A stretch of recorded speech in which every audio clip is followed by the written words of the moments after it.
Hello ride-on people. Very humid today, more like Florida than Georgia, but I hope the camera's not too steamed up. We've got Timmy the T-Rex here, hanging on for dear life.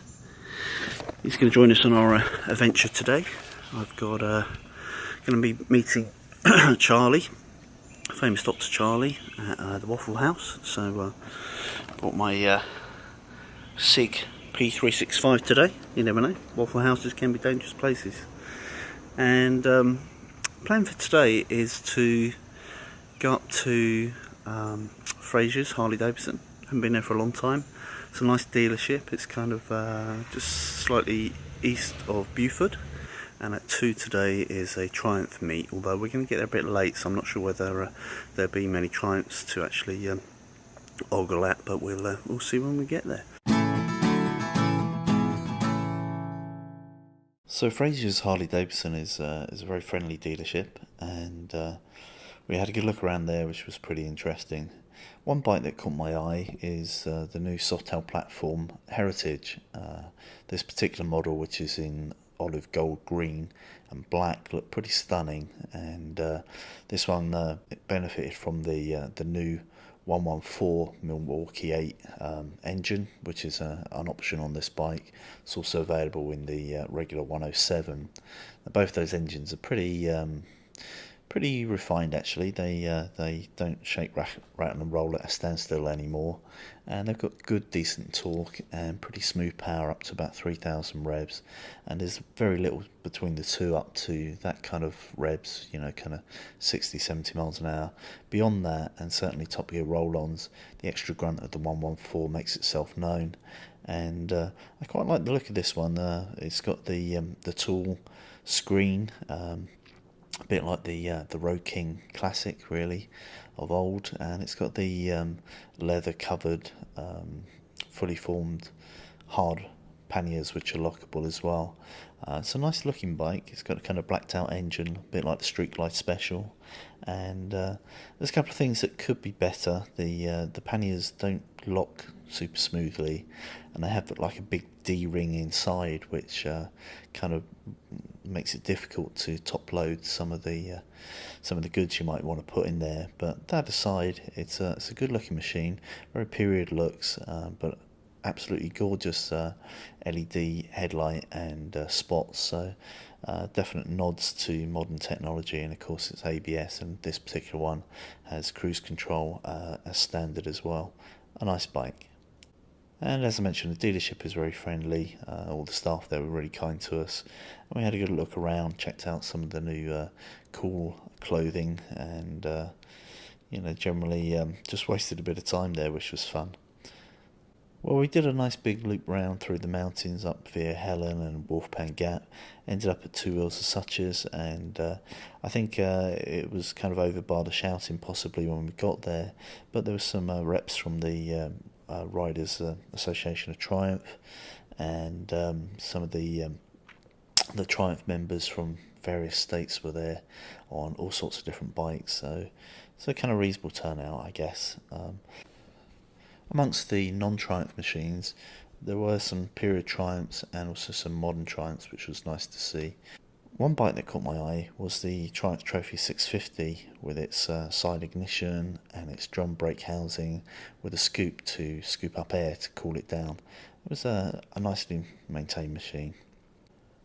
Another one, of course, was the gorgeous Triumph Thruxton R. This is a very thoroughly modern Bonneville with the kind of fake carb covers and fuel injection and hidden liquid cooling, and some real top-notch componentry on this. You know, you've got the Öhlins inverted forks, Öhlins rear shock, and Brembo monoblock brakes with nice 17-inch wheels, a 120 on the front and I think a 180 on the rear. Lovely, beautiful tank, lovely polished top yoke. It's a really stunning looking machine. The only thing it really needs is to get rid of that horrible mudguard with just a tail tidy, and you are good to go with that machine. It also uses the high power version of the Triumph Bonneville, and it does get a wriggle on when it needs to. Bike behind it was a Triumph Thunderbird, so it's kind of like based on the older kind of Bonnevilles, if you like, not the original traditional air cooled. It's still the more modern ones, but one of the early ones from Hinckley really looked nice in this kind of bumblebee, kind of yellow and black look, and clearly those guys were part of this kind of Triumph club, etc. Now we moved on to see my old friend Hippie down at Atlanta Highway Indian, and as well as 2 wheels, they do 3 wheels there. They do what are called auto cycles now, basically, not trikes. Trikes have 2 wheels at the back and 1 wheel at the front. An auto cycle has 2 wheels at the front and 1 at the back. And they've started becoming dealers for Vanderhall. A friend of mine, a doctor, owns a Vanderhall, and it's just an amazing looking machine. I love some of the touches, like the really fat, huge rear tyre with the they've neatly put the reflector in the kind of spindle area of that wheel, and if you give the rollover bars a real yank side to side, there's just kind of no play. That vehicle is absolutely solid, and that's really, really stunning. Unlike the vehicle you see behind it, it's, you know, that one is very kind of plasticky. When you shake the rollover bars on that, the whole thing kind of wobbles a bit side to side. Both around kind of 30k or so. The Vanderhall's more kind of 35, and the other vehicle area is more like 30. I believe the Vanderhall has a 1.6 GM engine, normally aspirated, so very economical, cheap to service, should be reliable, and the whole thing feels real good build quality. Pictures kind of belie how nice it looks in the flesh. It's a very stunning looking machine, and you know, for people that perhaps want to maybe enjoy time riding motorcycles with their wife, but the wife just won't get on the back of a bike anymore, or doesn't like the idea of it, feels vulnerable, it's maybe a good compromise. If you're best friends, your partner, and you want to enjoy something recreational at the weekend, you don't just want a run-of-the-mill convertible car, you wish the other half would go out on the bike but they're not interested, maybe this is a good avenue, assuming you can stretch the budget to purchase one of these machines. And they really are really stunning in the flesh. I really think it's a cool looking thing. On my way home, I decided to check out my local Mercedes-Benz dealership, and they had a really nice C63S sedan up for sale. The retail price on that is 88 grand, and it's a car I've always been kind of interested in. I drove the old 6.2 V8 around Brooklands in the UK at Mercedes-Benz World, and it's a car I've always really, really loved. But now, of course, like most manufacturers, Mercedes are looking to downsize their engine size, and this is now a 4-litre bi-turbo engine. Produces a little bit more power, 503 horsepower and 516 pounds of torque, but in some ways there's still nothing like the sound, feel, reliability of normally aspirated big ball V8, but it's the way of the world. Another dealership on my way home is the McLaren, Rolls-Royce, Aston Martin and Lamborghini dealership.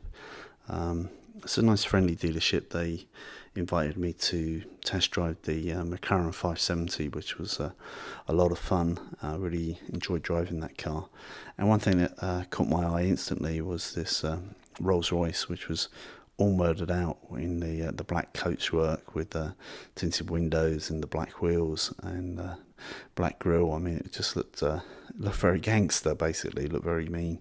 It's a very, very, very cool looking machine, but unfortunately for my personal wallet, I'm about 300 grand shy of buying this particular vehicle, so it was just something to look at. It was a little bit of fun, and thought I'd share a couple of photos of it with you.